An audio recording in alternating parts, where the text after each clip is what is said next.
Good afternoon. I had to think about that for a second. I call the meeting of the Education Conference Committee to order. As we left off yesterday on the side-by-sides, we will start back up again. And we left off on Article 3. If you're looking at the summary guide, which I went to the wrong page, is on page 59. If you want to use the shorter summary side-by-side. So with that, I believe we will turn it over to staff to start Article 3. And then we'll break after each article for quick clarifying questions if folks want. So let's get through the whole article first and then stop. Good afternoon, Madam Chair, members. We are in Article 3, which is the READ Act. Ms. Para, can you please state your name for the record? Oh, I'm sorry. That's okay. Christina Para, House Research. Thank you. Article 3, the READ Act, and all of the policy provisions in this article are same or similar, so I'll just go through them. Sections 1 and 2 are part of the world's best workforce, removing third grade literacy from the world's best workforce requirements and literacy from the planning and reporting requirements there. Section 3 is the citation for the READ Act, stating which sections will be cited as the READ Act. Section 4 amends the current reading proficiently statute. It modifies the literacy goal, modifies requirements relating to identification of students not demonstrating mastery of foundational reading skills, intervention requirements, requiring training in evidence-based reading instruction for teachers and instructional support staff, amends the local literacy plan requirements, and requires districts to use an approved screener. Section 6 modifies the dyslexia specialist statute, replacing a reference to the READ Act modifies the definition relating to reading instruction, and so there are a number of conforming changes in several statutes. So this is one place where you will see that to be consistent with the READ Act. Section 7 is the READ Act implementation. It has requirements relating to the reading screeners, progress monitoring, and developing an intervention plan for students not reading at grade level. Encourages districts to adopt evidence-based literacy curriculum and to adopt MTSS framework. Requires districts to provide evidence-based training, to employ a literacy lead, and has several requirements for the Department of Education. Section 8 is the READ Act implementation partnership. It requires the department to team up with CARI, which is at the University of Minnesota, for 2 years to support the implementation of the READ Act, to do things like identify evidence-based literacy curricula and professional development programs and other resources. It also requires the department and CARI to establish a process for a district to request that additional curricula or professional development be approved, and also requires the department and CARI to support district efforts to implement the READ Act. Section 12 is the Minnesota Reading Corps, and that's one of the places where you see a conforming change being made to use the definitions from the READ Act. Section 13 amends the uses of literacy incentive aid, requiring the aid to be used, for example, for evidence-based reading instruction. Section 14 is the appropriations. Section 15 repeals definitions relating to reading instruction. Madam Chair, and that is the article. Thank you. I know Senator McQuaid's been working hard on this with Representative Edelson, but there might still be some clarifying questions folks have, or did you want to make a comment? Thank you, Madam Chair. I'm very excited about the READ Act. I want to thank Senator Duckworth, who has been a great partner on this as well, and Representative Edelson and Chair Kunesh. So I'm just thinking it's a good time to teach kids how to read. Thank you. Any other clarifying questions from folks? Seeing none, why don't we go ahead and go to the next article? Madam Chair and members, my name is Betsy Jelseth, the nonpartisan analyst on the education committees for the Senate. I'm going to review Article 4, American Indian Education, starting on page 70 of the side-by-side summary.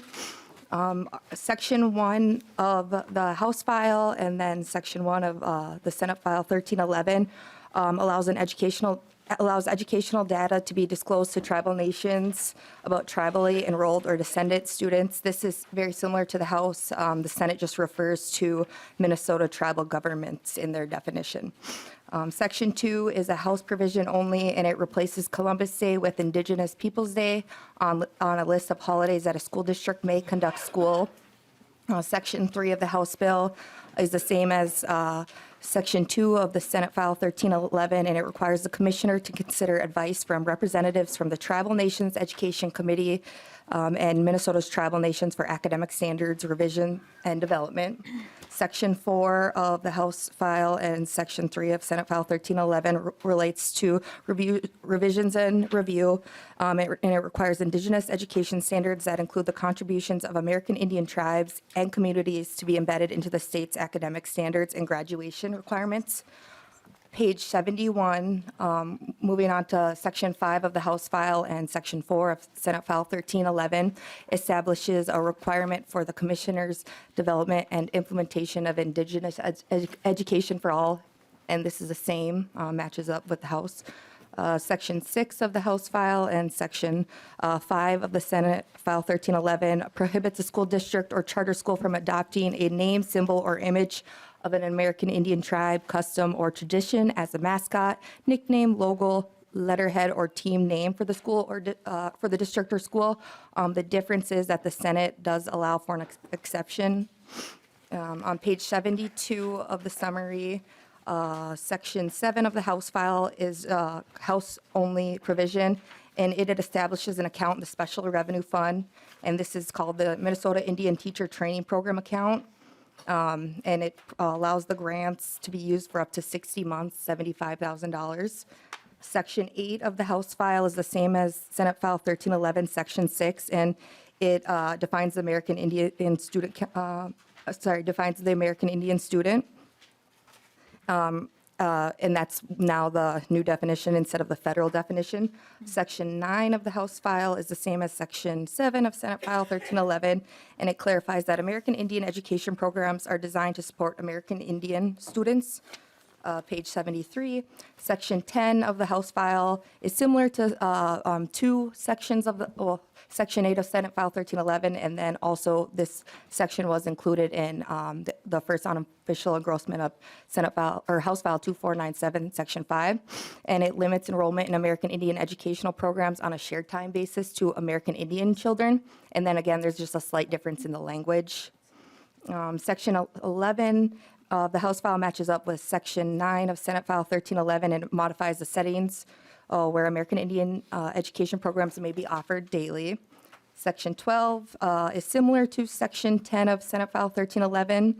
There's a slight difference in the language again, but it requires a district or tribal contract school that conducts American Indian education programs under the American Indian Education Act, and then serves 100 or more state-identified American Indian students to provide American Indian culture and language classes.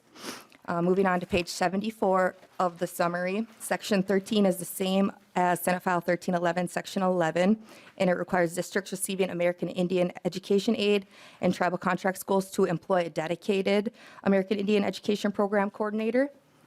Section 14 is the same as Senate File 1311, Section 12, and this clarifies requirements and qualifications for the American Indian Parent Advisory Committees.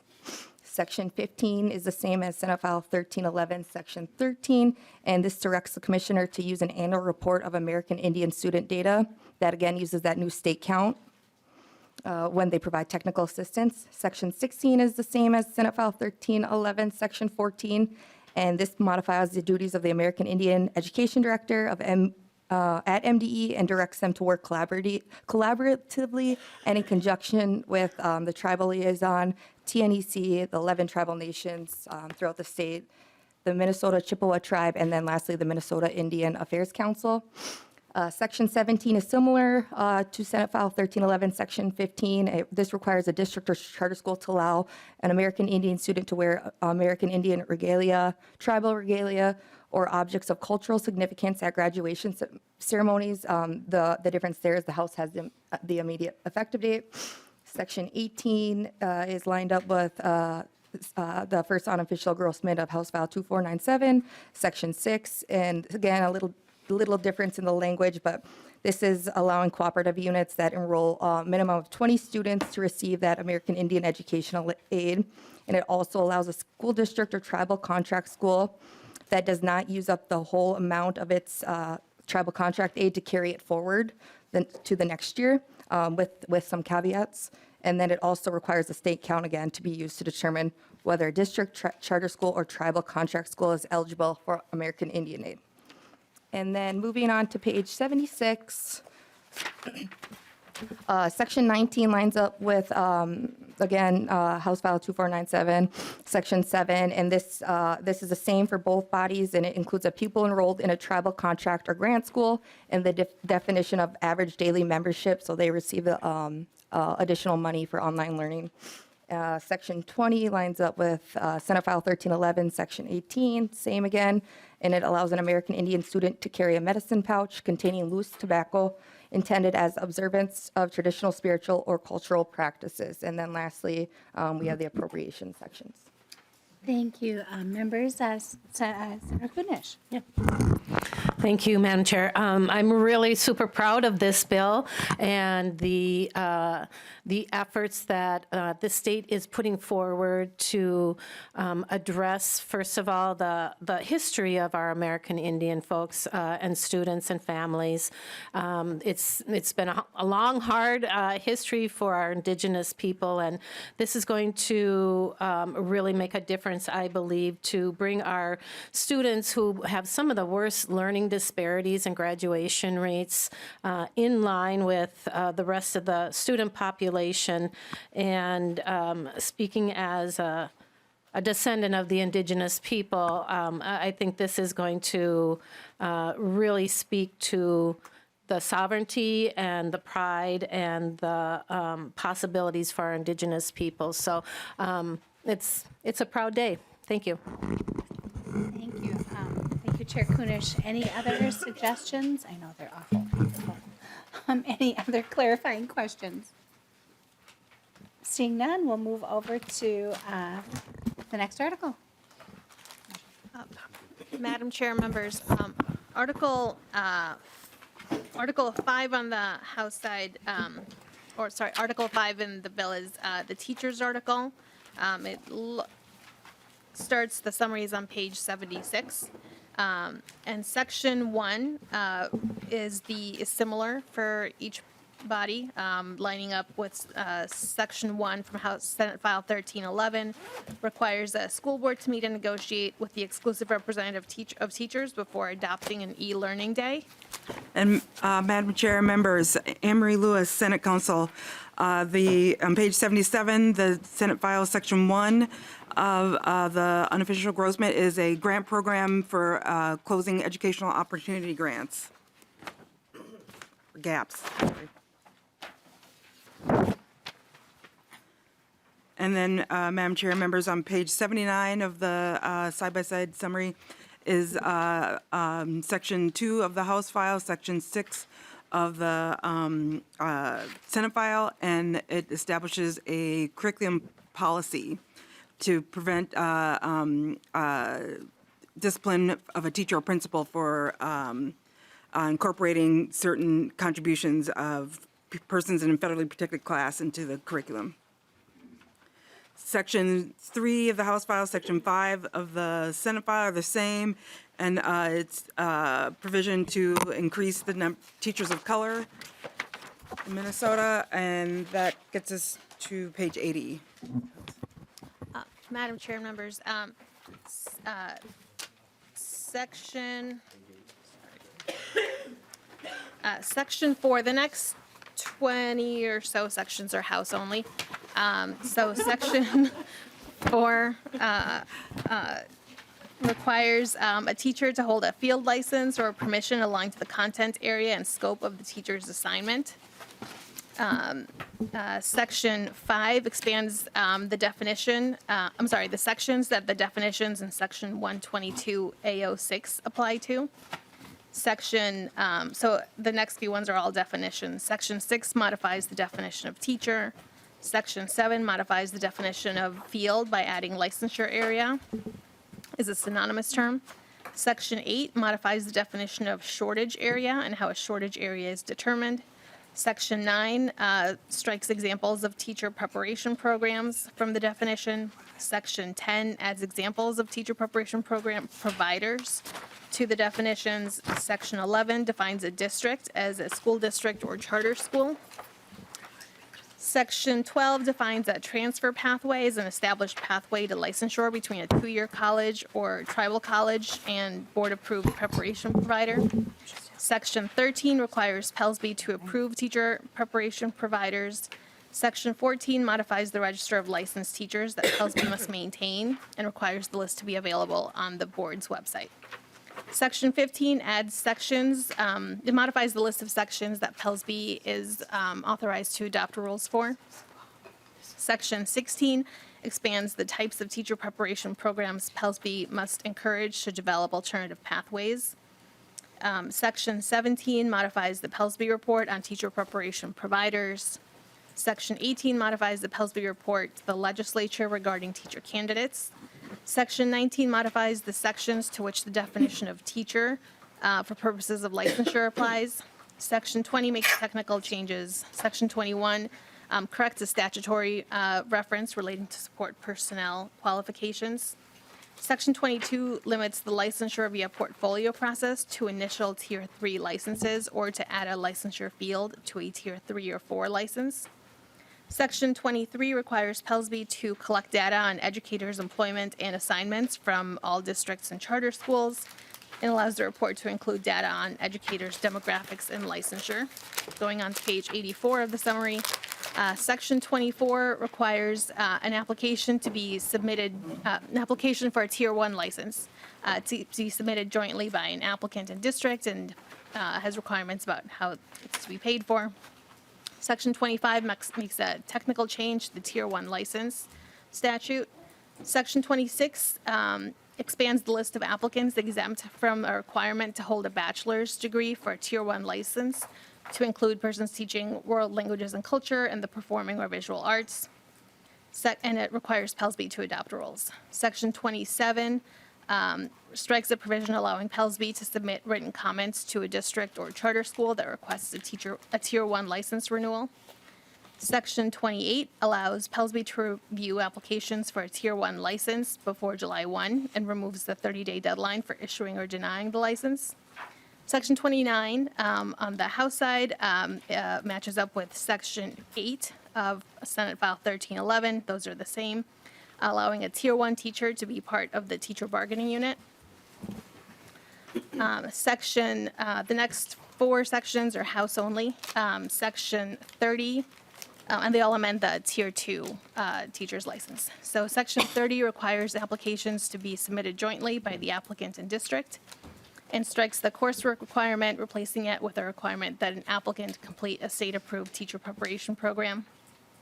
Section 31 expands the list of applicants exempt from the requirement to hold a bachelor's degree to include persons teaching world languages and culture and the performing or visual arts, and requires PELSB to adopt rules. Section 32 allows a Tier 2 teacher who would otherwise be ineligible to renew the license based on the changes in the bill to continue to renew that license for the 23-24, 24-25, and 25-26 school years only. Section 33 allows PELSB to begin renewing license applications before July 1 and remove the 30-day deadline for issuing or denying the license.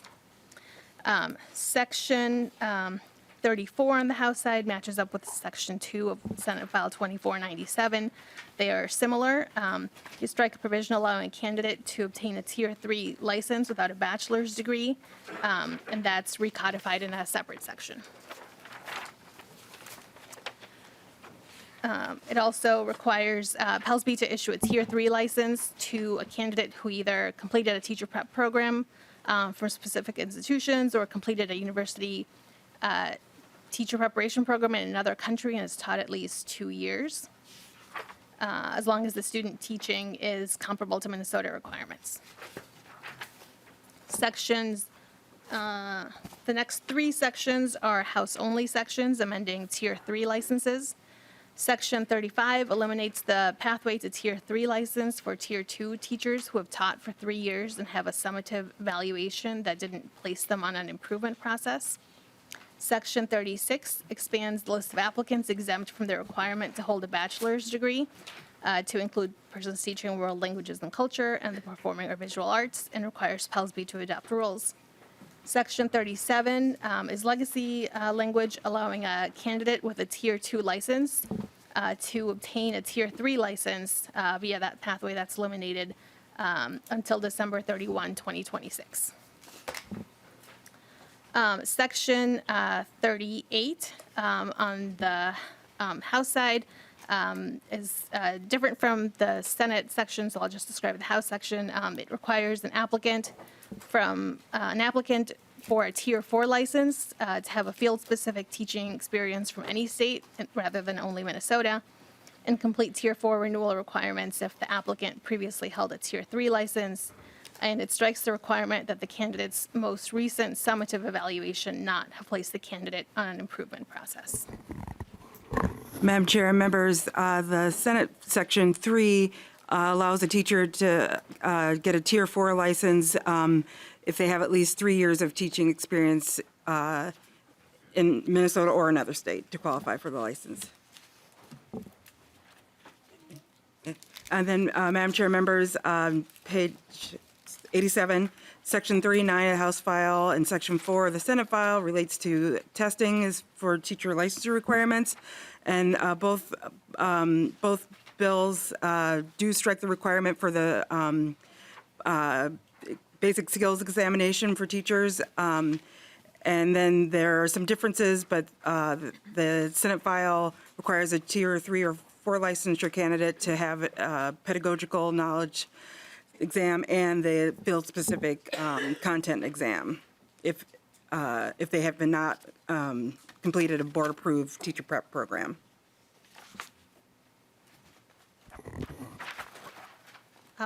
Madam Chair, the House section eliminates the skills reading and writing and math for Tier 4 license, and pedagogy and content exams for specific applicants, including those that go through the portfolio process, and also eliminates the reading instruction for Tier 3 and 4 licenses, and has provisions relating to the testing opportunities for candidates.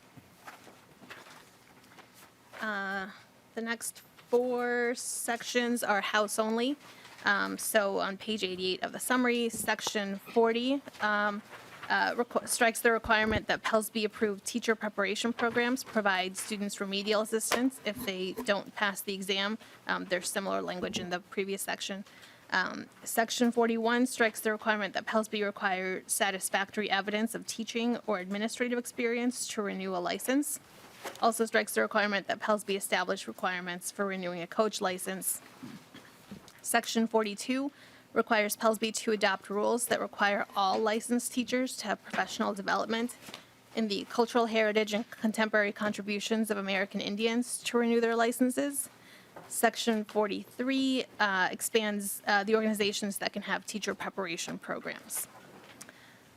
Section 44 on the House side and Section 10 of Senate File 1311 are the same. They allow adult basic education and early childhood family education teachers to obtain tenure or a continuing contract. Section 45 on the House side and Section 5, Senate File 2497 are the same, requiring a district to annually report to Pellsby all new teacher hires and terminations by race and ethnicity, and the reasons for the teacher resignations and requested leaves of absence.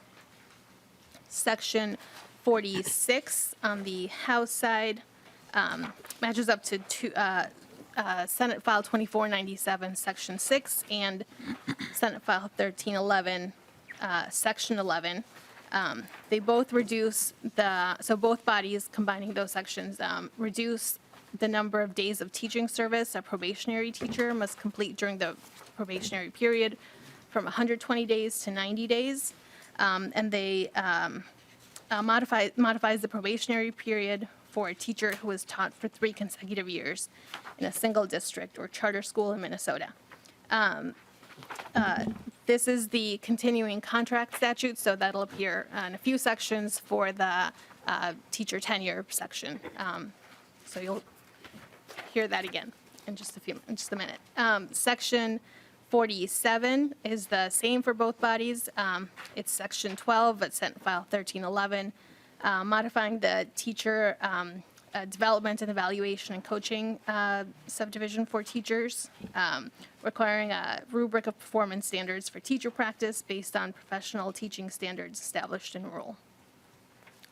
Section 48 on the House side and Section 13 of Senate File 1311, that's that probationary period statute again, but in the Teacher Tenure Act. So again, reducing the number of days in the probationary period. Section 49 on the House side and Section 14 in Senate File 1311 are the same. And that's, again, the teacher evaluation process. So before the section was for the continuing contract statute, and now it's the same provision for the teacher tenure districts. Section 50 on the House side and Section 8 of Senate File 2497 are the same. Again, requiring the reporting to PELSB about teacher hires and terminations. This is in the tenure section. Section 51 on the House side and Section 9 of Senate File 2497 amend the QComp entitlement. That's the Alternative Teacher Compensation Aid. And the differences there are based on the House, are related to the House's VPK that amends the numbers that each body carries for the QComp. Section 52 is a House-only provision establishing a short call substitute teacher pilot program for the 23-24 and 24-25 school years. Allows a district or charter school and an applicant to jointly request PELSB to approve an application for a short call substitute license if the applicant meets certain requirements, one of which is working as an education support professional or paraprofessional in the district. It also allows PELSB to prioritize short call substitute teaching license applications and sets minimum rate of pay for substitute teachers under the pilot. Section 53 on the House and Section 10 of Senate File 2497 are the same. These are the Come Teach in Minnesota hiring bonuses. It expands eligibility for the bonuses, increases the bonus amounts, and allows the commissioner to award participating districts additional funds to administer the program. Section 54 on the House side and Section 11 of Senate File 2497 is the same. So that's supporting heritage, language, and culture teachers to increase the number of heritage, language, and culture teachers in Minnesota. Then moving to, page 96 of the summary is the same for each body. Section 55 on the House side, Section 12 of Senate File 2497. It's the Collaborative Urban and Greater Minnesota Educators of Color Grant Program. It modifies how the grants are awarded, how the grant program is administered, and modifies the reporting requirements.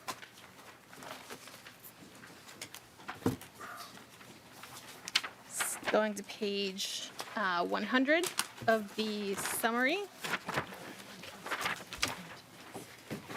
Section 56 of the House file, that's the House-only provision, strikes the requirement that student teachers complete at least 2 years of an approved teacher preparation program before they get the classroom experience. Section 57 on the House side matches up with Section 13 of Senate File 2497. These are similar, modifying the teacher mentorship and retention of effective teachers statute. That modify grant eligibility, requiring PELSB to prioritize grants for particular activities, and allows the grants to be awarded for up to 24 months. Section 58 on the House side, and it's different from the Senate file. The House Grow Your Own District programs allows charter schools and cooperative units to receive Grow Your Own program grants to establish a pathway for adults to obtain their first professional teaching license, and requires grantees to partner with a PELSB-approved teacher preparation program. And Madam Chair, members, in the Senate file side, the Senate file adds Head Start programs as potential program for Grow Your Own, and sets a maximum grant award of $850,000. Then the next section is Section 59 in the House file and Section 15 in the Senate file, and they are similar. It provides for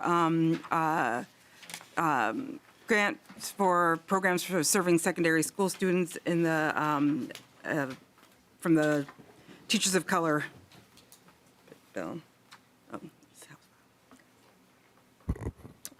Madam Chair, Section 60 of the House file, it's a House-only provision establishing, it increases the amount transferred from the Grow Your Own program account for MDE's administrative costs from $100,000 to $175,000 per year.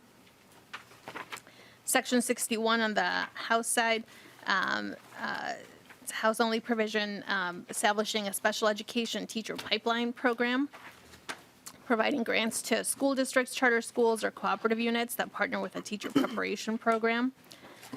It prioritizes funding for Tier 1 or Tier 2 teachers to become Tier 3 teachers, and establishes a special education teacher pipeline program account in the Special Revenue Fund.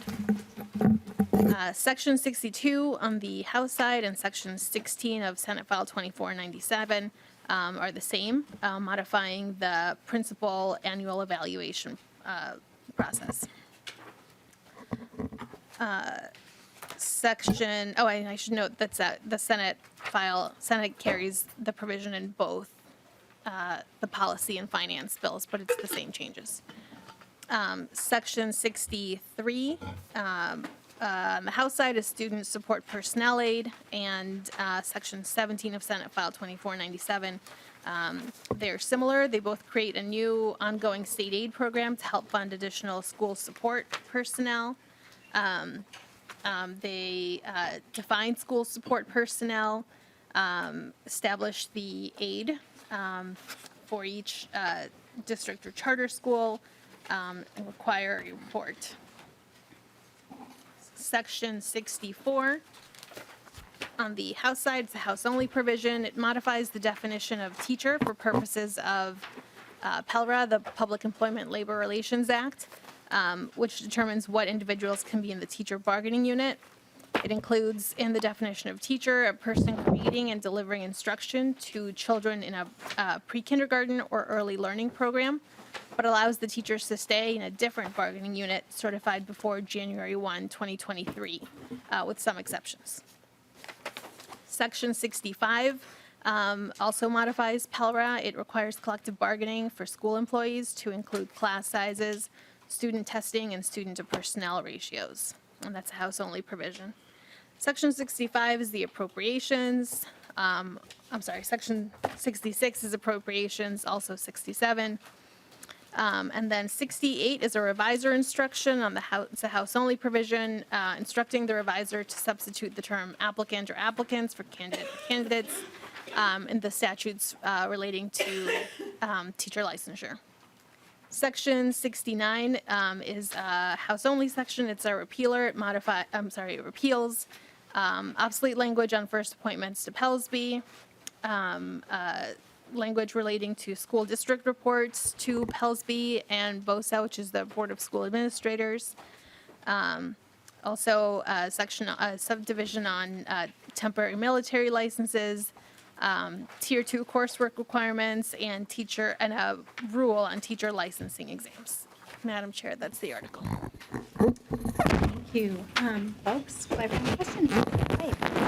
Thank you, Madam Chair. I think, and I don't know, this doesn't have to be today, and there might be a chart that might be more visually appealing, but there were some changes just to licensure and tiered licensure that I don't know that we did some as well, and I don't know if they're exactly the same, and I think I'd love to see them just so I understand them a little bit better. Or we could, today, a different day, walk through what those are and kind of what the thought behind it was. Summer Quaid, absolutely. We did pass a chart out on the House floor, and it was hard to sometimes track, and this is note to self for me to know too, never have an agency do 5 separate bills when they could do 1 so we could see where everything's moving. So we had them do a chart, and we can make sure that we get that for folks because I am a visual learner myself. So any other clarifying questions? Not seeing any. Go ahead, go to the next article. Madam Chair, members, the next article is Article 6 in the House file, Article 4 in Senate file, charter schools. The first sections are very similar. The House file just only defines market needs and demand study. The Senate file, in addition to that, defines charter management organization and educational management organization. Section 2 of the House file and Section 2 of the Senate file are the same, and they require charter schools to comply with statutes on alternatives to suspension. Section 3 of the House file is the same as Section 3 of the Senate file, and requires charter schools to comply with Education for English Learners Act. Section 4 of the House file, Section 4 of the Senate file are the same, and they modify the length of an authoriser's term in the contract. Then Section 5 of the House file, Section 5 of the Senate file clarifies authorizer withdrawal agreements.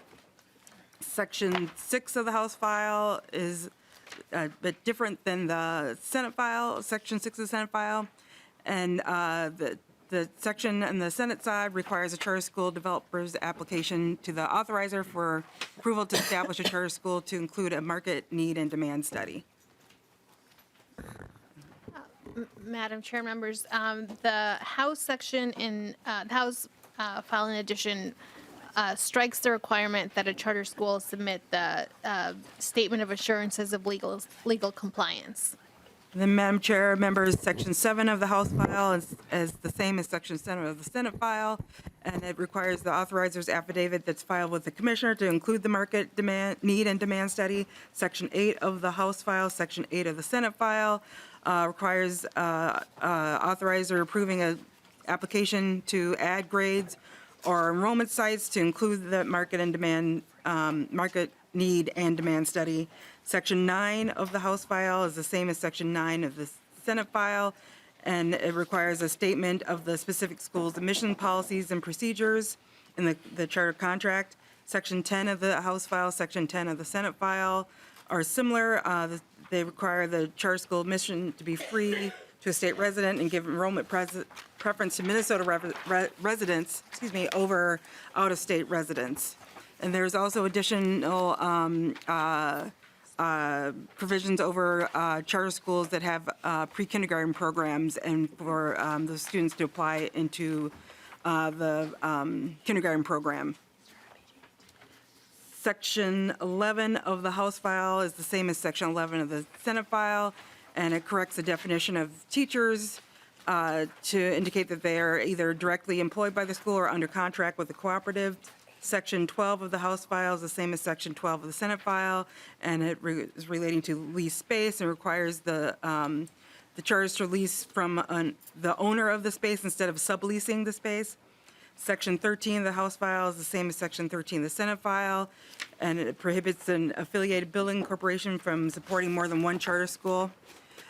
Section 14 of the Senate file is Senate-only provision, and it relates to the reports and that a charter school does, and includes public accounting and reporting for CMO and EMO agreements.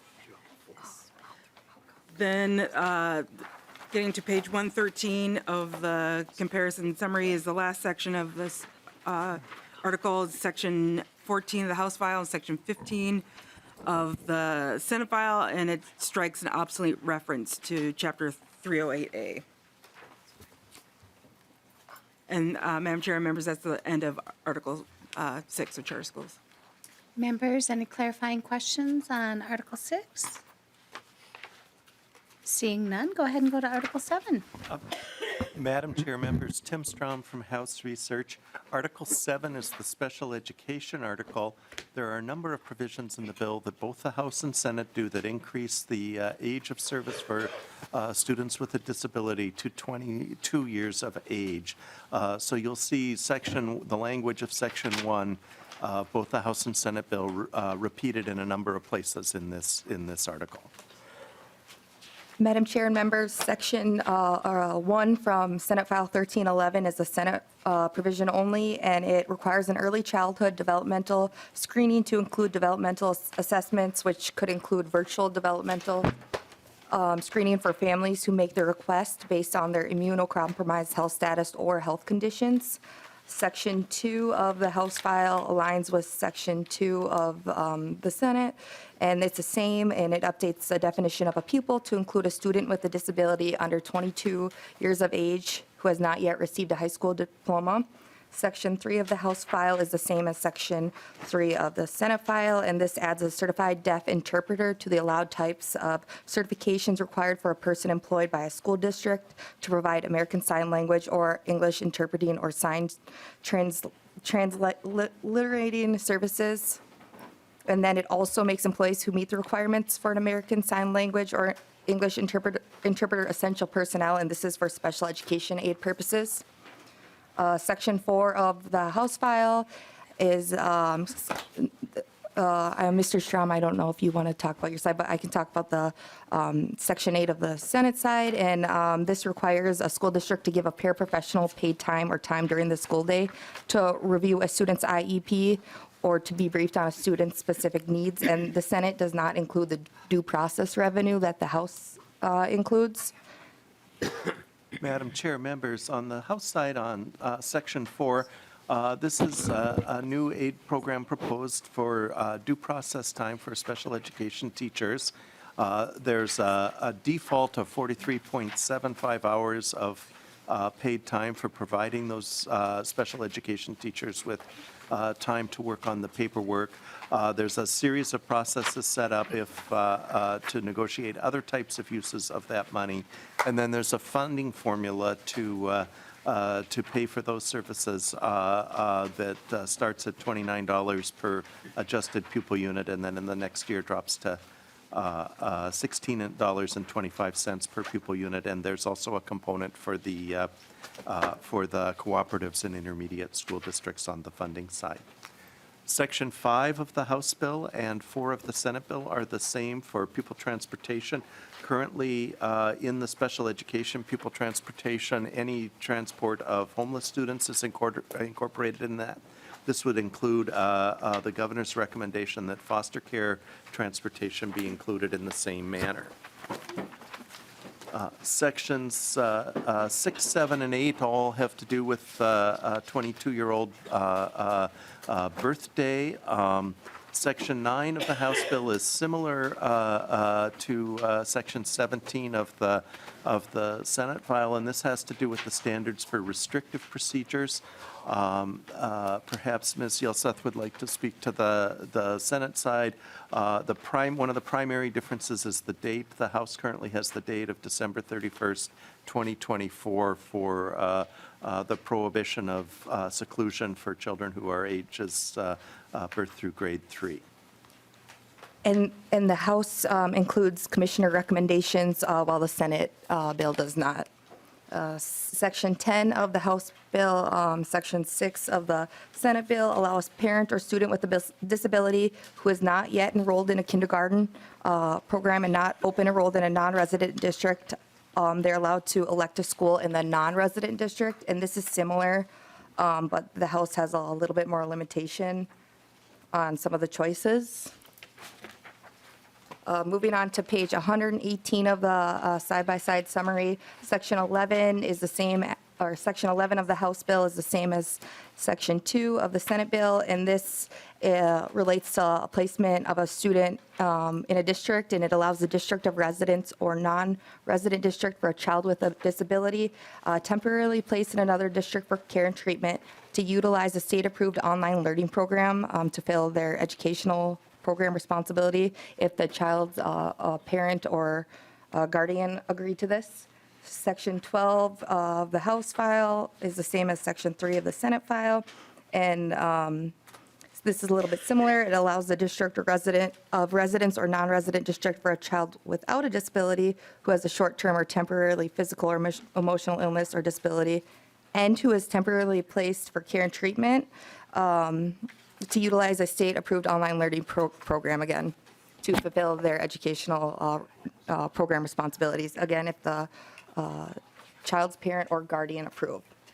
Section 13 of the House bill is the same as Section 4 of the Senate bill, and this allows the district of residence or non-resident district for a child in a residential facility to utilize a state-approved online learning program, again. And then, Mr. Strom? Madam Chair, members, Section 14 of the House bill breaks out the homeless student transportation from other special education transportation. And the reason for this is that there are 3 different methods under which special education revenue is determined for school districts, depending on their characteristics for that year. And about a third of the school districts in the state fall into the category of revenue where the entire amount of the homeless transportation is not paid for. For the other 2/3 of the districts, under the formulas that they fall under for special education, 100% of that cost is paid for. This provision would essentially remove the homeless transportation from the front end of that calculation and add it a little later, so that for all school districts, 100% of the cost of homeless transportation would be reimbursed. The next provision on the House side is the special education cross-subsidy aid. Both in the House and the Senate, the majority of the special education money is spent on increasing the portion of the special education aid that's spent for the House. The increase is immediate from 6.43% to 47.8%, and then stays at that level into the future.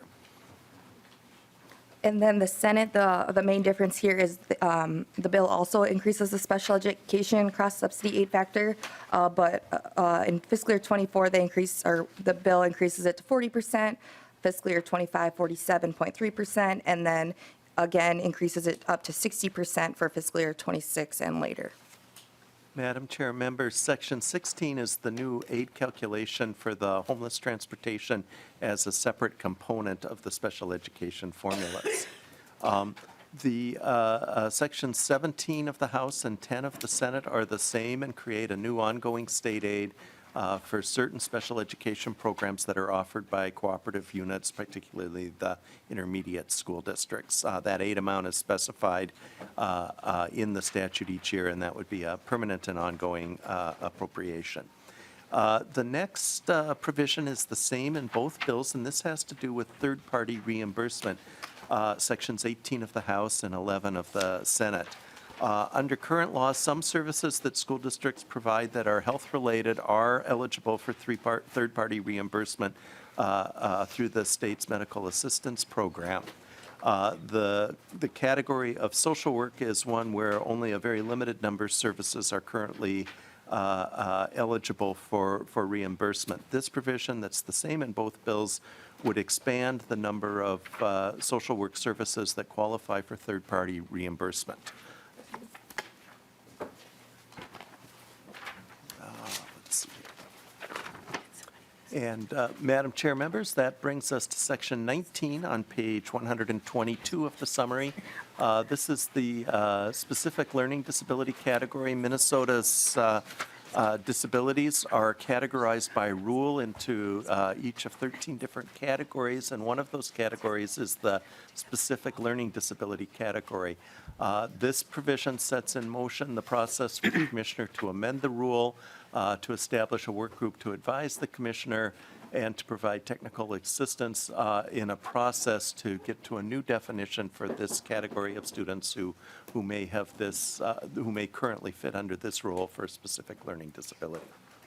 Madam Chair and members, Section 5 of Senate File 1311 is a Senate provision only, and this requires the commissioner to define gifted student, talented student, twice exceptional student, print disabled student, and a reading disabled student.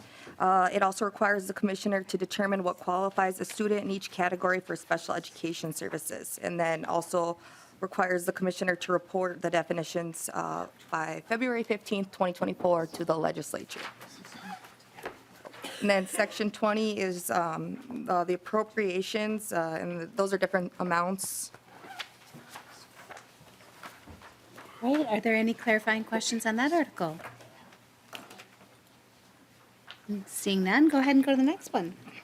Madam Chair, committee members, thank you. The next article is the Facilities Article, Article 8 in the House and Article 6 in the Senate.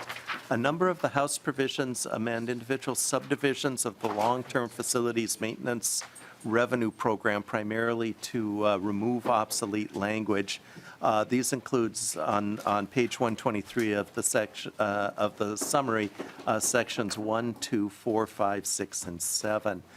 Section 3 has to do with the way that cooperative units are treated for purposes of the ability for school districts to issue deferred maintenance bonds for the member districts as a portion of the member districts' long-term facilities maintenance revenue. These provisions are the same in the House and Senate bill, except the Senate has a better effective date. I'm just seeing if anyone's awake. Madam Chair, members, sections 8, 9, 8 is another one of the obsolete language provisions. Yes, Representative Kunesh. Sorry. Thank you, Madam Chair. So since you woke me up, Mr. Strong. No, actually, I was going to ask this. Just a simple question. I mean, we have the obsolete language. Is the Senate in agreement that's obsolete as well? Is that going to be? I mean, those aren't going to be contentious discussions, are they? No. Okay. I mean, just something to be simple. Yeah, we're going to go line by line, word That's by what I'm word. No. We will clean all that up. Madam Chair, members, Section 9 is a substantive change to long-term facilities maintenance revenue. Currently, that revenue is limited for certain purposes. This authorizes a school district to expand the purposes of the use and to use long-term facilities maintenance revenue for purposes of remodeling or constructing a gender-neutral single-user restroom at each of its school sites. Section 10 pairs with this as well in terms of there's both the prohibition and the restrictions. So the authorized use is created in 9. The elimination of the prohibition of the use for new construction is in Section 10. Section 11 is another provision that relates to facilities modification. School districts, when they propose a building project in excess of $2 million, need to have the Commissioner of Education perform a review and comment on the facility. The review and comments for future school facility construction projects would also include the district specifying what its plans are for gender-neutral single-user restrooms, for locker room privacy stalls, and for other spaces with privacy features. Section 12, Madam Chair, is a House-only provision and makes clear that operating capital may be used for a gender-neutral single-user restroom for locker privacy stalls or other privacy spaces. I believe that use is probably already allowed, but the language highlighted there makes clear that that can be an acceptable use. There's a long list of uses for operating capital revenue. Section 13 of the House and 2 of the Senate have the same intent And these authorize the school districts to levy up to $65 per pupil for the facility needs of a joint powers or a cooperative school district. Under current law, this lease authority is only available for school districts who are members of intermediate school districts. And again, here there's relettering, and I'm not sure if our effective date is different here as well. Yeah. Yes. Go ahead, Ms. Yelseth. Thank you, Madam Chair. I would just add the effective date on the Senate side is 2025, and then the House side is 2024, but we'd want to have it for 2025 again to match the levy cycle. Section 14 of the House bill and Section 3 of the Senate bill requires Minneapolis, St. Paul, and Duluth school districts to have a review and comment for achievement and integration revenue, which is what is required of other school districts. Madam Chair, members, Section 15 of the House bill expands the current Safe Schools levy program to include certain cybersecurity expenditures. There's no change in the revenue amount in this section of statute, but as a highlighted list of the things that a school district may spend the $36 per pupil on, a series of cybersecurity purposes are added to the statute. Section 16 of the House and 4 of the Senate are nearly identical. These provisions allow the Eastern Carver County School District to levy for the costs of a pupil transportation hub. Madam Chair, members, Section 17 of the House and 6 of the Senate are slightly different. Under the House side, a provision is created for school districts that remodel a facility if they need to, particularly in the cases that were brought to the House were 2 big box stores that were being remodeled, and the air handling systems needed to be brought up to the new standard for classrooms. In both of those cases, the district incurred additional expenses with those. The House makes this an ongoing authority as part of long-term facilities maintenance revenue. Still on page 126, the next one, Section 7, is a Senate provision only, and this allows the Moorhead Area Public Schools to permanently transfer up to $5 million from their long-term facility maintenance reserve account and then place it into their operating capital reserve account, and requires those funds to be used to pay for increased costs of constructing, furnishing, and equipping the new Moorhead High School facility. And then lastly, Section 18 of the House file and Section 8 of the Senate file are appropriations. And that wraps up that. Members, any clarifying questions on that? I move we remove the obsolete language. Thank you, Representative Grisha. We'll get to that eventually when we have our nonpartisan staff ready to go. Representative Hill. Thank you, Chair. Section 7 of the Senate side of the sheet, is that the, what was it, a Home Depot or something that they acquired that had gone out of business and that they're refurbishing? I remember that correctly. Representative Hill, oh, go ahead. Yes, you are absolutely correct. They're just utilizing a big box store rather than rebuilding and, reuse, recycle, and all that good stuff. Thank you, Representative Hill. You did remind me too, as we heard that bill and included it, but the fund transfer, I'm not sure if we heard. Did we? No. So did the Senate hear the fund transfer in a bill? Mm-hmm. Okay, great. Thank you. Any other clarifying questions for Article 8? Nope. Go ahead and start on Article 9. Madam Chair, on page 127, Article 9, Section 1 of the House bill and then Section 18 of the Senate bill are the same, except for the immediate effective date on the House side. This requires the commissioner to review an applicant's financial eligibility documents as part of the application for child and adult care food program and the summer food service program sponsors. Section 2, again, is the same as Section 19 of the Senate, except for those effective dates. And then this clarifies that providing alternative meals not specifically related to dietary needs is prohibited under the respectful treatment requirements for school lunch program participants. Section 3 of the House file is the same as Section 1 of the Senate file, and this expands the school breakfast program to include an early childhood special education student participating in a voluntary pre-kindergarten program. Section 4 aligns with Section 20 of the Senate file.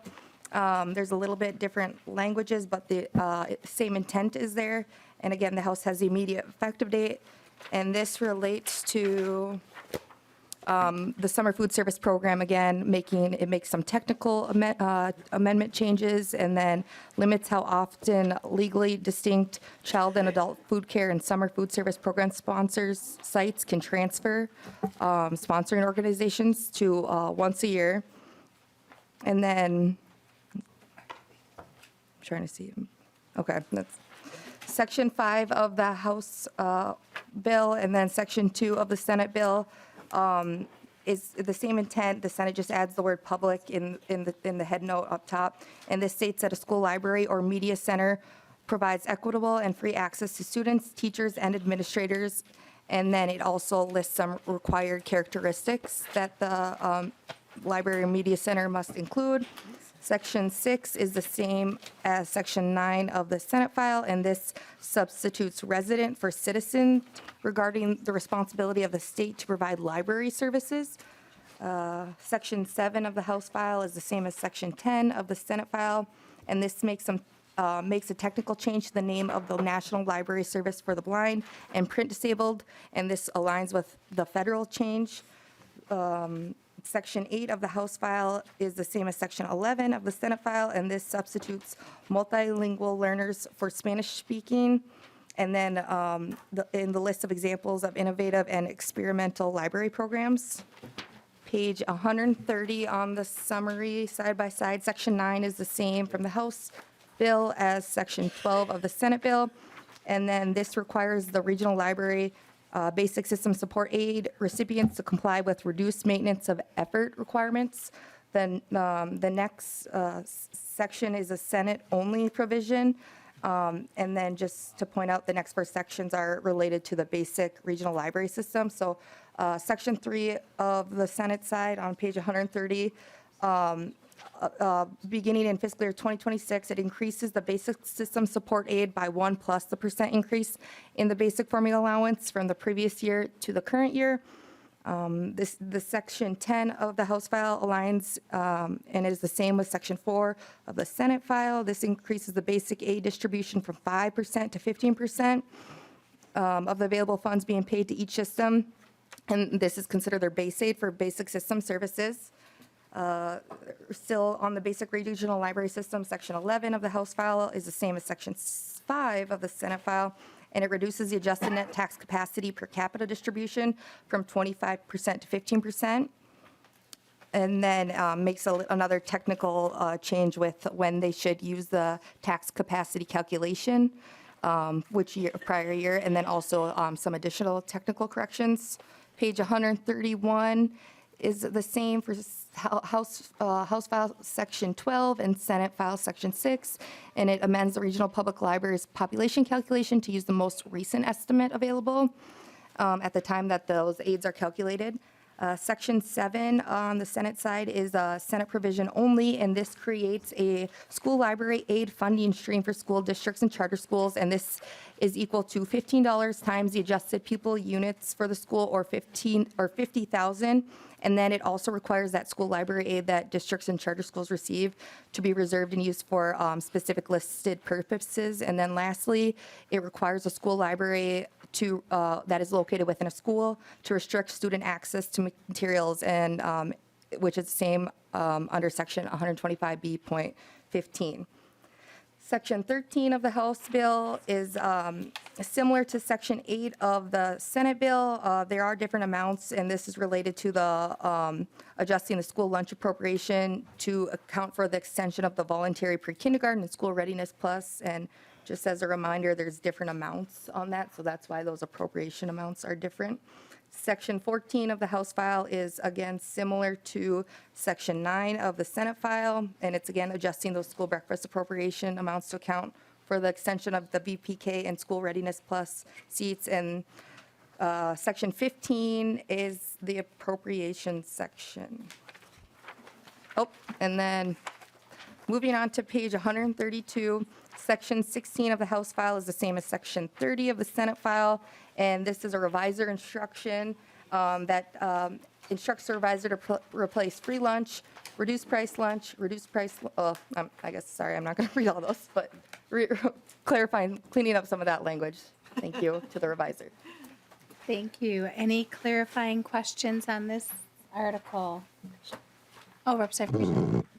Thank you, Madam Chair. And so as I'm looking through the library section and just trying to reconcile back to the funding spreadsheet, and there's a lot of the similarities here, but we have such a large disparity between the funding. I wonder if you could just walk me through why the large amount on the Senate side and reconcile to what I'm seeing here. I'm just not seeing where those dollars are coming through. Who would best be able, Ms. Hofer, would you like to tackle that one?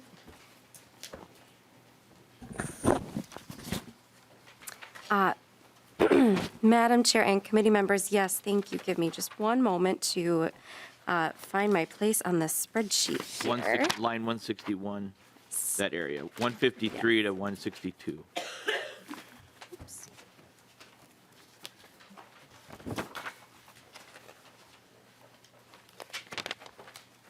Thank you. I was looking at the larger, the full state appropriation spreadsheet, but it looks like you're looking at the change item spreadsheet on the library section.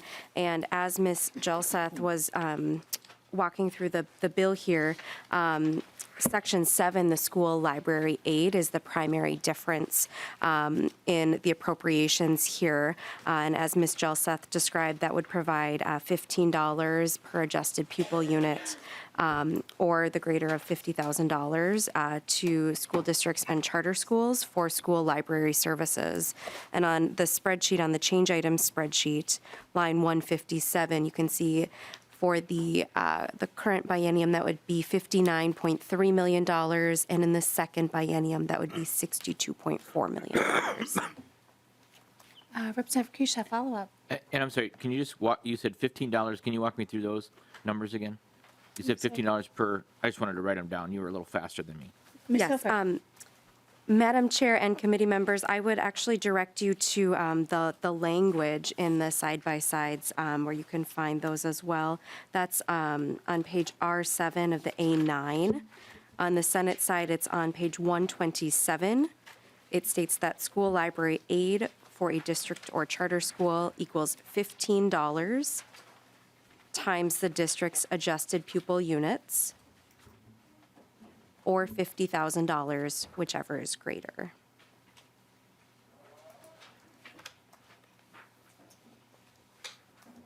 You got that? Yeah, Representative Kunesh? so thank you. And again, I mean, we heard the libraries come through, we heard some of the need, but I guess I didn't hear in our testimony to this degree. So it seems like you amplified that on the Senate side or took it up a notch. I mean, what are you thinking? What was that? What's behind that? Just thoughts. Senator Kunesh. I'm just trying to understand what came through the Senate side because I wasn't there, obviously. Sure. I think what it is the chair of education finance is a library media specialist. And recognizing the lack of investment in our school libraries for so long. When you look at that, $15 is hardly enough to buy one book per student. And so my experience has been that not just, the libraries that I had been in, but many of the libraries across the state do not have the funding, enough funding to keep up with current literature and, a wide variety of that. So my goal is to support those libraries. It's not just for books, but it's also for technology and supplies. Libraries, as you know, across the state, many of those library media specialist positions have been eliminated. There are libraries that are locked up and students don't have access because there isn't staffing. And so this is an attempt to address some of the literacy issues in our state and make sure that kids have a variety of current literature that they can access and read for enjoyment, for education, and to share with each other. Okay. Representative Krisha, follow up? Yeah, thank you. I appreciate that, Chair Kunesh, Senator Kunesh. So this really is an initiative with your background, which we're all here for those. So I'll just ask it because I know at some point we're going to have to get to it. Because of that, does that make this item for you non-negotiable, or is it just kind of you're trying to put a stake in the ground? I'm just trying to sense out as we start to get to a reconciliation, and you don't have to answer, but being in a lot of talks over the years, the question is, what items can we move on? Is this something that's so near and dear to your heart that we're not moving on, so we have to look to other ideas, or is this something that, hey, this is where I want to start, but we could get there through other means? I'm just trying to ferret that out. Senator Kunesh, did you want to answer or did you want to wait? And you don't have to answer. Those are what's in my head. Got it. Senator McQuaid.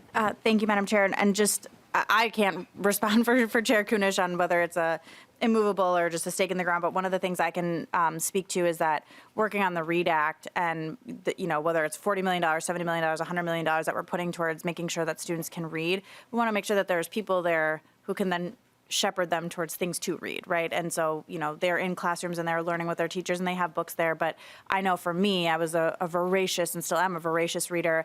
The places where I really got access to the things I needed to read was going to my library and having my library media specialist who knew where I was at and was able to pull books that were appropriate for my age, but also my reading level, right? And so that's where we really see some of the most robust access to literacy materials is through our libraries and takes what we learn in the classroom and makes it in real life. And so for me, this is the bookend, if I can use that pun, of the READ Act, right, is making sure that we not only have the tools and that students have the tools to learn how to read, but then they have places and materials to actually read and apply to real life. So I think this is a part that just has been ignored for so long, and we're lucky that we have a chair who does the work, but it is a critical piece of learning for students.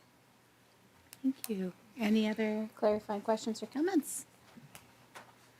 All right, let's go on to the next article. With the early childhood education article, I know a lot of this is being negotiated outside this committee and the early childhood committee, so you just want to hit the highlights that are under our purview?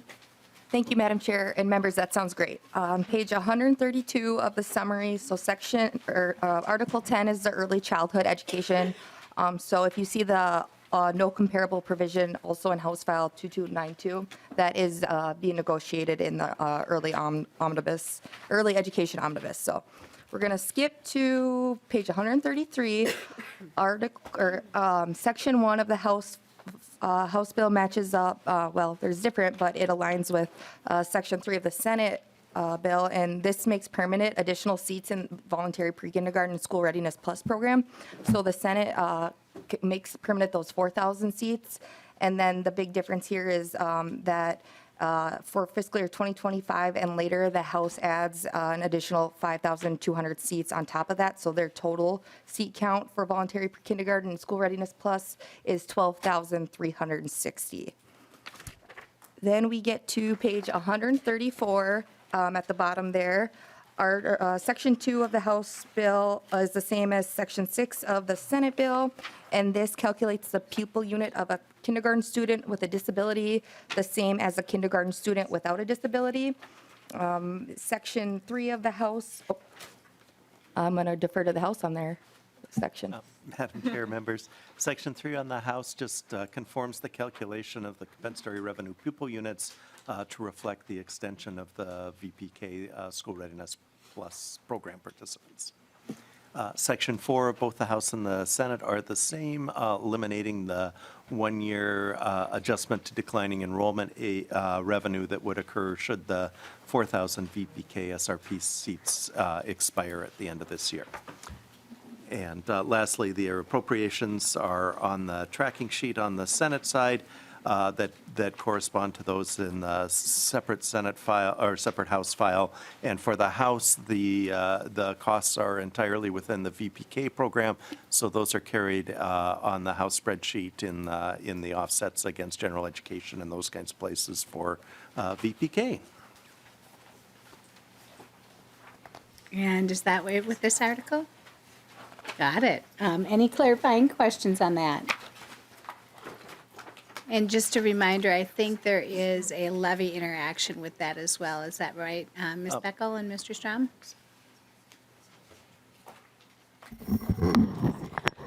Thank you, Madam Chair. Solveig Beckel, House Fiscal. Yes, there is a levy interaction with the VPK seats. For the House proposal, the levy interaction cost that the House is buying down has a cost of 17.39 million in the first biennium and 34.85 million in the second biennium. And then the Senate did their levies slightly differently. So if you'd like the Senate levy cost, I could let the Senate fiscal staff speak to those costs, I believe. And go ahead, Ms. Holford. Madam Chair and committee members, thank you. I'm just pulling up the levy costs for those. And for the Senate, we are tracking about 5.7 million in the first year, fiscal year 2025. Fiscal year 2026, it would be about 3.2 million. And then in fiscal year 2027, it would be about 3.3 million. Thank you. Why don't we move on to Article 11? Thank you, Madam Chair. Members, Article 11 is the Community Education and Lifelong Learning article. The first section have different dollar amounts. Both of the House and the Senate increase the basic general community education revenue amount. That's set at a per capita amount currently of $5.42. The House increases that to $5.75, and the Senate increases that to $7 per capita. Section 2, both the House and Senate bill adjust the community education levy so that there's no levy impact with this change. Section 3 in the House and Senate bills have to do with the after-school community learning program. Both bills use the same language to amend the same language for the uses of the after-school learning grants, the way the proposal for grants works, and the role of the commissioner to monitor and evaluate the performance of the grant recipients. Section 4, Madam Chair, is different. I'll speak to the House side. This is the Adult Basic Education, or ABE, program. The House makes a couple of changes. They ensure that the aid entitlement, which increases or is modified rather by the annual contact hours averaged over 10 years, that can't go negative. So that's the first change that the House makes. The second change in the ABE category that the House makes is to increase the hourly cap, which is currently $22 per contact hour, to $30 per contact hour. And Ms. Yelseth may want to speak to the Senate changes. Madam Chair and members, on the Senate side, the Senate increases the state total adult basic education aid starting in fiscal year 2024 to just under 52.8 million, plus any amount that was not paid during the previous year due to any formula cap limits. The Senate also sets the state total adult basic education aid growth factor equal to the lesser of 1.03 or the greater of 1 plus the % change in the formula allowance from the previous fiscal year to the current fiscal year, and or also includes the average growth in state contact hours over the prior 10 program years. Section 5 of the House bill is the same as Section 5 of the Senate bill, and this increases the rate for contact hours under that adult basic education program, and this ensures that the full appropriation is used.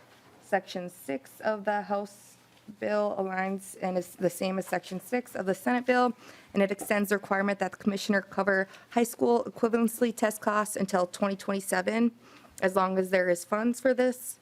Section 7 of the House file is different than Section 7 of the Senate file in that there are different amounts for this, but this increases the adults with disabilities program revenue starting in fiscal year 2025 and later. And then I believe the Senate and House also have, I'll explain that in the next section, but different levy mechanisms to offset that levy increase. Moving on to page 138, Section 8 of the House bill is the same as Section 8 of the Senate bill, and this changes the names of the two education partnership grants. And then the next two provisions are Senate only, and then these both make technical updates related to that education partnership grants update in their name. And then lastly, the Section 9 of the House bill aligns with Section 11 of the Senate bill, and this is the appropriations section. Thank you. Are there any clarifying questions on this? Article 12. Madam Chair and members, Article 12 is the state agencies article. Sections 1 and 2 are House-only provisions amending the athletics programs and sex discrimination statute. Section 1 amends the purpose statement to include addressing inequities based on race and ethnicity. Section 2 expands the athletic program opportunity statute also to include race and ethnicity. Section 1 on the Senate side is a Senate provision only, and this requires the department to employ a school health services specialist that would provide technical assistance to districts and charter schools for the education-related health needs of their students. This person would also serve as the primary source of information related to health matters, and then to serve as the primary liaison to the Department of Health and other state agencies. Section 3 of the House bill is similar to Section 2 of the Senate bill, and this modifies when the reasonable force may be used against a student. It also requires districts to report the use of reasonable force on a student with a disability beginning in the 23-24 school year on general education students. And the main difference here is the reporting year start date for the House is 23-24, and then the Senate is 24-25. Moving on to page 140. Madam Chair and members, the next few sections are House-only provisions relating to Pelsby. Section 4 expands the board, the Pelsby board, from 10 to 13 members. Section 5 modifies the composition of Pelsby. It removes the Human Resources Director position from the board, increases the number of teachers, and modifies the required qualifications of some of the teacher positions. Section 6 requires board members to receive a stipend up to $4,800 annually. Section 7 strikes obsolete language regarding the Pelsby offices. Section 8 requires Pelsby to reimburse districts for the cost of substitute teachers to cover board member absences. Section 9 requires a public employer to grant a Pelsby board member time off for for board activities. Section 3 on page 141 is a Senate provision only. This is also included in the early education omnibus. Section 10 of the House file is the same as Section 4 of the Senate file, and this allows the state academies to keep their rental income if there is any. Section 11 of the House file is the same as Section 5 of the Senate file, and this requires the commissioner to establish within the department an office of the Inspector General, and then it charges that person with protecting the integrity of both the department and the state by detecting and preventing fraud, waste, and abuse in department programs. It also requires the Office of the Inspector General to conduct independent and objective investigations and to report fraud or other misuse of public funds, collaborate and cooperate with the appropriate law enforcement entity. Page 142. Madam Chair, members, Section 12 of the House file establishes a mental health services lead at the Department of Education to address mental health needs in schools. Section 13 on the House side is similar to Section 6 on the Senate side. Both cancel $1.5 million from the department's 2022 appropriation for legal fees associated with litigation. Section 14 on the House side requires, this is transition language relating to those Pelsby board changes I went over just a minute ago. It requires the governor to nominate 13 members to Pelsby by July 15th, 2023, which would fill current vacancies. It sunsets the term of the current Human Resources Director on December 31st, 2023, and requires the governor to name a new member by January 1, 2024. And then the last four sections in this article are the appropriation sections for the department, the state academies, the Purpose Center, and Pelsby. And Madam Chair, that's the article. Thank you. Next, Article 13, which I think would be probably pretty easy. Madam Chair? Yes. Oh, sorry. Senator McQuaid, any clarifying questions? You said on- easy and then no. Is there a reason why we're sunsetting the term of this Human Resources Director? And which article are you looking at? I'm still in Article I mean, which section? 14. 14. I believe that came over from Pelsby's language. Ms. Cara. Madam Chair, Senator McQuaid. So the composition of Pelsby is being changed. That position is being eliminated. So this is the transition language saying this is when that person would leave the board for the new member to come on. Got it. Thank you. Senator McQuaid? That's it. Why don't we go ahead and go on to Article 13 then? Section 13 on page 143 is the forecast article, and this just adjusts the fiscal year 2023 appropriations to conform to that February 2023 forecast. So the same for both the Senate and the House.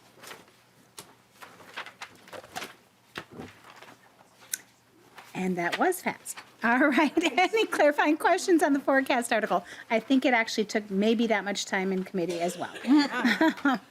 I said, this is what we're supposed to do, and that was it.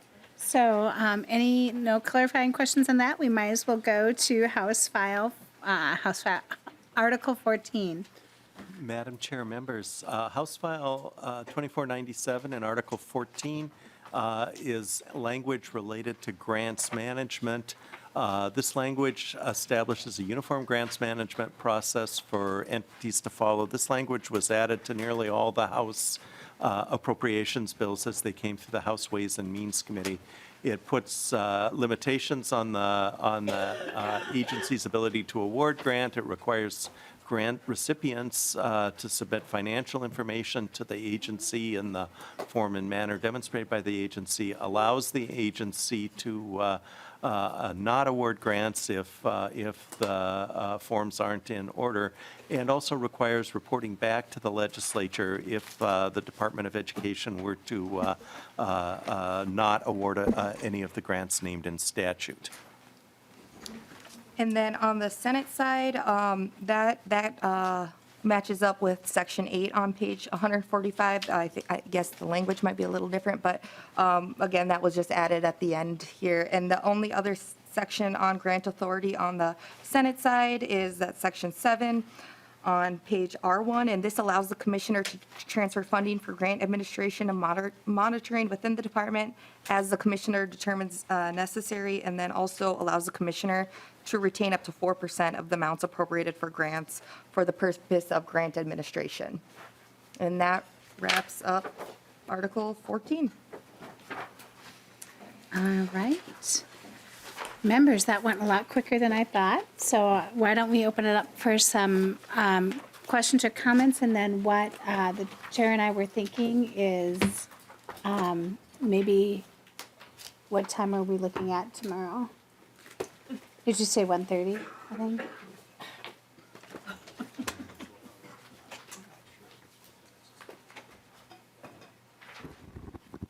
I just want to give folks a heads up. I think I have 1 o'clock. Yeah, we will probably be posting at 1 o'clock, just to let folks know. And then the rest of the week schedule will be as fluid as we like to say here in the Minnesota legislature. Are there any other questions or comments? Senator Kunesh, would you like to add anything? No.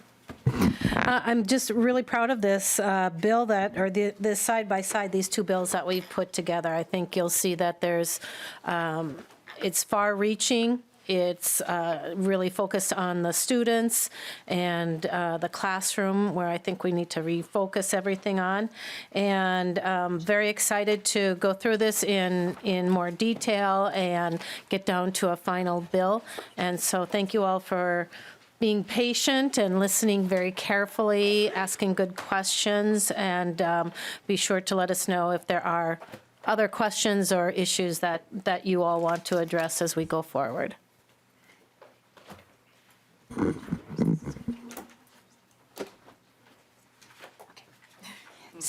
Sorry. Clearly, I can't multitask. I want to just say thank you also as well to nonpartisan staff for all your work. This is not an easy task, doing side-by-sides and to walk through all of this. And thank you for knowing our bills probably even better than we do. Normally, I would just recess just in case you want to come back, but I think Senator Kunesh, can we just probably adjourn? We're not coming back tonight, folks, so this meeting is adjourned.